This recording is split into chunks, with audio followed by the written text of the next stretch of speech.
it going, guys? Welcome back to another episode and some interesting news in the world of DC. If you are unaware, DC currently is working on some interesting projects, and one of them is Peacemaker Season 2. Now, Peacemaker Season 1 was a really surprising hit. I was actually surprised because Peacemaker came from James Gunn's version of the Suicide Squad movie, and which was actually not well received. Really wasn't well received. The box office numbers tells you that, but also the fans responding to that movie, they didn't really like it. They honestly didn't. And one of the biggest frustrations is James Gunn has this weird way of introducing so many different characters in one movie with no backstory. So you feel very confused because on the one hand you see supervillains like in Suicide Squad that have so much character, right? And there's so much content about them in the comics, but yet we don't get it. But yet you introduced it. It's this weird amalgamation of weirdness that he tries to do. And I think that was one of the biggest complaints about that movie. But funny enough, the biggest standouts of that movie was Peacemaker, John Cena's character. And next thing we know, there's a show about Peacemaker. And I didn't know what to think about it, but when it came out, it became an absolute hit. People fell in love with Peacemaker, seeing him struggle being this weird villain, anti-hero, who has a code, not like Batman. Batman doesn't kill, he kills indiscriminately. He believes that as long as it's for the greater good, I'll kill everybody, including babies. Weird. But it was so cool to see his growth in that show. And we actually ended up connecting with him way more than most of us thought. So it actually ended up being a good show. But at the end of that show, James Gunn teased us with a cameo of Green Arrow. And we finally now know who's actually going to be portraying Green Arrow in Peacemaker Season 2. And that's Harry Goodwins. Now, I don't know a lot about Harry Goodwins. I saw him in that movie, The Gentleman, and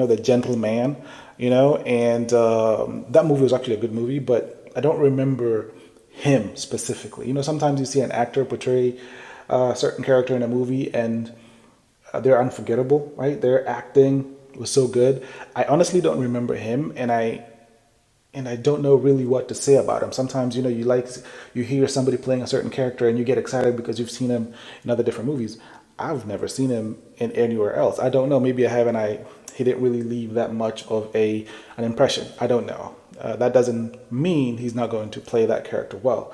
I'm choosing to believe that James Gunn and DC saw something in him. And sometimes it's actually a good thing when somebody's actually thrust in a role, even though it's a really big role, because we've had other actors portray the Green Arrow. And in Smallville, we had Justin Hartley, who actually played Green Arrow, and we actually liked him. Green Arrow is Smallville is beloved by DC fans. People loved Tom Welling as Kal-El or Clark. Seeing this maturation of Superman as a kid to being a teenager to being an adult, it was really fun to watch. But also seeing certain characters introduced into that show, and one of them was Green Arrow. And obviously most recently Stephen Amell playing Green Arrow, which I absolutely loved that show, the first 5 seasons. Because after that it became trash. Not his fault, it's just writers. But Stephen Amell played that character. It was from the first episode you got hooked. If you haven't seen Arrow, you'll think this is a show on HBO Max.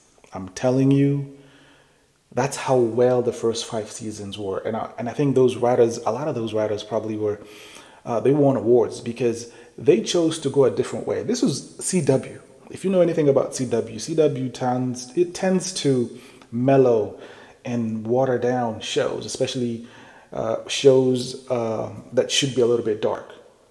Well, they really allowed those writers and the directors to really give us a really cool show.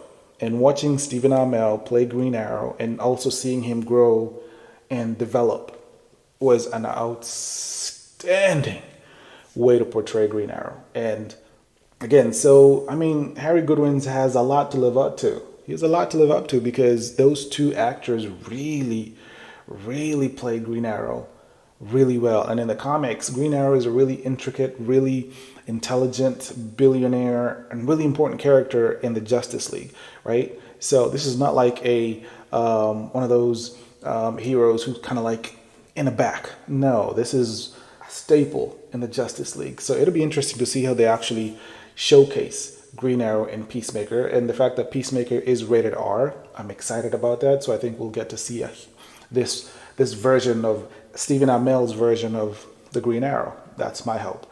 But I mean, it's just interesting. You know, I don't know if you're a Green Arrow fan. I am a Green Arrow fan. I think watching Green Arrow and Batman play against each other and together having this weird chemistry, especially in the comics, is interesting. So I'm interested to see how they actually pull this off. It'll be interesting to see, and I'm excited, especially from a show, because shows allow you to not necessarily put so much expectations on a particular character. You know, it allows you to organically flow and grow, you know, as opposed to a movie where it's just shoved, you know, it's just shoved you. And so it'll be interesting to see what they do. But anyway, that's the news coming from DC. Let me know what you think in the comments. Are you a fan of Green Arrow? Do you know this actor? Are you excited about what they're trying to do? Are you a fan of Peacemaker? Did you watch it? Let me know in the comments what you think, and I'll catch you in the next episode. Peace.